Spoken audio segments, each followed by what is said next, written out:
Verdades básicas cristãs. Parte 10. No vídeo anterior aprofundamos os fundamentos da obra da redenção, destacando como a encarnação de Deus em Cristo tornou possível a expiação eficaz pelo derramamento de seu sangue. Compreendemos que a propiciação, ao satisfazer as exigências da justiça divina, não apenas remove a culpa dos nossos pecados, mas também fundamenta a nossa reconciliação com Deus e a justificação pela fé. Inscreva-se no canal, ative as notificações e compartilhe este vídeo com outras pessoas. Juntos, podemos levar a palavra de Deus ainda mais longe. Dando continuidade à obra redentora, mergulhamos agora nos 3 aspectos centrais da cruz de Cristo. Vamos ao conteúdo. A obra da cruz apresenta 3 aspectos. Por nós, Cristo morreu por nós. 1 Coríntios 15, verso 3. Antes de tudo, vos entreguei o que também recebi, que Cristo morreu por nossos pecados, segundo as Escrituras. Isaías 53, verso 5. Mas ele foi ferido por causa das nossas transgressões, esmagado por causa das nossas iniquidades. O castigo que nos traz a paz estava sobre ele e pelas suas pisaduras fomos sarados. Nós morremos com ele ou fomos incluídos na sua morte. Romanos 6 do verso 2 ao 5 e 11. De modo nenhum. Nós, que já morremos para o pecado, como viveremos ainda nele? Ou, porventura, ignorais que todos quantos fomos batizados em Cristo Jesus fomos batizados na sua morte? Fomos, pois, sepultados com ele pelo batismo na morte, para que, como Cristo foi ressuscitado dentre os mortos pela glória do Pai, assim andemos nós também em novidade de vida. Porque, se temos sido unidos a ele na semelhança da sua morte, certamente também o seremos na semelhança da sua ressurreição. Assim também vós considerai-vos como mortos para o pecado, mas vivos para Deus, em Cristo Jesus. Colossenses 3 verso 3. Porque morrestes, e a vossa vida está escondida com Cristo em Deus. Em nós, negamo-nos a nós mesmos, escolhendo o caminho da cruz, para segui-lo a cada dia. Lucas 9 verso 23. Em seguida dizia a todos, se alguém quer vir após mim, negue-se a si mesmo, tome cada dia a sua cruz, e siga-me. O primeiro aspecto da cruz propicia a salvação do nosso espírito, com a expiação e o perdão dos nossos pecados, o novo nascimento e regeneração, a reconciliação, filiação e o início da obra da restauração, crescimento espiritual e santificação. Quando o homem caiu, a queda trouxe como consequência a morte, a separação de Deus, a depravação e a culpa, que é a corrupção do homem em si mesmo, e o domínio de Satanás. Esse primeiro aspecto da cruz trata dessa primeira consequência da queda, a separação de Deus. O segundo aspecto da cruz propicia nossa libertação do domínio do pecado, do jugo da carne, pelo despojar do velho homem. O terceiro aspecto da cruz representa a cruz de cada dia, Cristo em nós. O velho homem da velha criação foi despojado, mas a natureza humana continua e o novo homem tem que prosseguir no caminho da cruz e da santificação, negando-se a si mesmo e escolhendo viver a vida com Deus e na dependência dele, ao invés de continuar agindo por conta própria.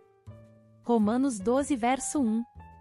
Rogo-vos, pois, irmãos, pela compaixão de Deus, que apresenteis os vossos corpos como um sacrifício vivo, santo e agradável a Deus, que é o vosso culto racional. A cruz sempre está associada com a ressurreição, como negar agir por si mesmo está com o andar em novidade de vida. Pela ressurreição, o Senhor Jesus Cristo, eterno e unigênito Filho de Deus, é declarado Filho de Deus, também em sua nova humanidade ressurreta, que representa, pelo poder da ressurreição, a aceitação da expiação e atribuição de justiça aos que crerem em sua morte e ressurreição, confessando que ele é o Senhor, o Filho de Deus. Romanos 1 versos 3 e 4. Acerca de seu filho, que nasceu da descendência de Davi segundo a carne, e que com poder foi declarado Filho de Deus segundo o Espírito de Santidade, pela ressurreição dentre os mortos, Jesus Cristo nosso Senhor. Se Cristo tivesse apenas realizado expiação, e não tivesse ressuscitado, a nossa fé seria vã. Justificação é Deus, ao aceitar a expiação realizada por Cristo, declarar justo todo aquele que recebe a Cristo, baseado apenas na justiça de Cristo.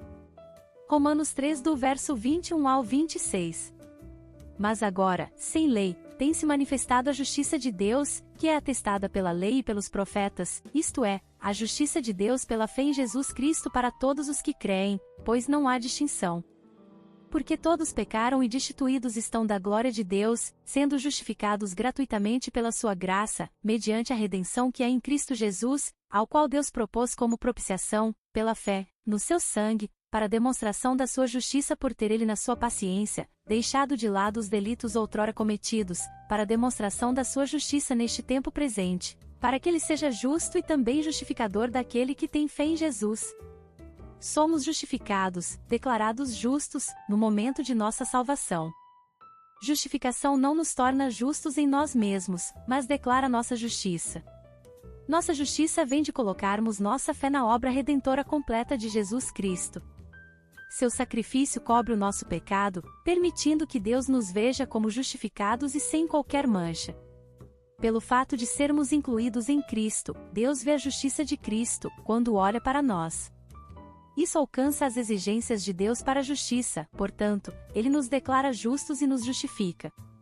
É por causa da justificação, que a paz de Deus pode governar em nossas vidas, que podemos ter a certeza de salvação e que possibilita o começo da ação de Deus no processo de santificação, que tornará realidade em nossas vidas a posição que já ocupamos em Cristo. Romanos 5 versos 18 e 19. Portanto, assim como por uma só ofensa veio o juízo sobre todos os homens para a condenação, assim também por um só ato de justiça veio a graça sobre todos os homens para a justificação e vida. Porque, assim como pela desobediência de um só homem muitos foram constituídos pecadores, assim também pela obediência de um muitos serão constituídos justos. Romanos 4 do verso 22 ao 25. Pelo que também isso lhe foi imputado como justiça. Ora, não é só por causa dele que está escrito que lhe foi imputado, mas também por causa de nós a quem há de ser imputado, a nós os que cremos naquele que dos mortos ressuscitou a Jesus nosso Senhor, o qual foi entregue por causa das nossas transgressões, e ressuscitado para nossa justificação. Ascensão e glorificação. Após a consumação da obra da cruz e da ressurreição, o Senhor Jesus Cristo ascende ao céu em glorificação e envia o Espírito Santo, que traz a plena realidade da redenção para a Igreja e começa a obra de edificação do novo homem em Cristo. João 17 versos 4 e 5. Eu te glorifiquei na terra, completando a obra que me deste para fazer. Agora, pois, glorifica-me tu, ó Pai, junto de ti mesmo, com aquela glória que eu tinha contigo antes que o mundo existisse. Lucas 24 do verso 48 ao 51. Vós sois testemunhas destas coisas. E eis que sobre vós envio a promessa de meu Pai, ficai porém, na cidade, até que do alto sejais revestidos de poder. Então os levou fora, até Betânia, e levantando as mãos, os abençoou.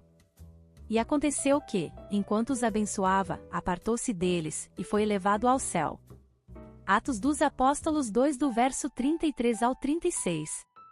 De sorte que, exaltado pela destra de Deus, e tendo recebido do Pai a promessa do Espírito Santo, derramou isto que vós agora vedes e ouvis. Porque Davi não subiu aos céus, mas ele próprio declara, disse o Senhor ao meu Senhor, assenta-te à minha direita, até que eu ponha os teus inimigos por escabelo de teus pés. Saiba, pois, com certeza toda a casa de Israel que é esse mesmo Jesus, a quem vós crucificastes, Deus o fez Senhor e Cristo. João 16 do verso 7 ao 14. Todavia, digo-vos a verdade, convém-vos que eu vá, pois se eu não for, o ajudador não virá a vós, mas, se eu for, vô-lo enviarei. E quando ele vier, convencerá o mundo do pecado, da justiça e do juízo, do pecado, porque não creem em mim, da justiça, porque vou para meu Pai, e não me vereis mais, e do juízo, porque o príncipe deste mundo já está julgado. Ainda tenho muito que vos dizer, mas vós não o podeis suportar agora.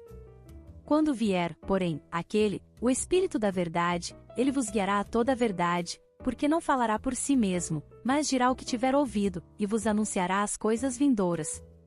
Ele me glorificará, porque receberá do que é meu, e vô-lo anunciará. João 7 do verso 37 ao 39.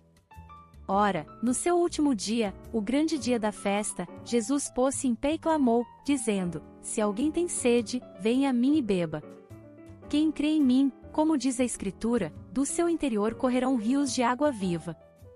Ora, isso ele disse a respeito do Espírito que haviam de receber os que nele crescem, pois o Espírito ainda não fora dado, porque Jesus ainda não tinha sido glorificado. Apocalipse 5 verso 13. Ouvi também a toda criatura que está no céu, e na terra, e debaixo da terra, e no mar, e a todas as coisas que neles há, dizerem, ao que está sentado sobre o trono, e ao Cordeiro, seja o louvor, e a honra, e a glória, e o domínio pelos séculos dos séculos. Obrigada por assistir até aqui, não percam os próximos vídeos. Graça e paz, irmãs e irmãos.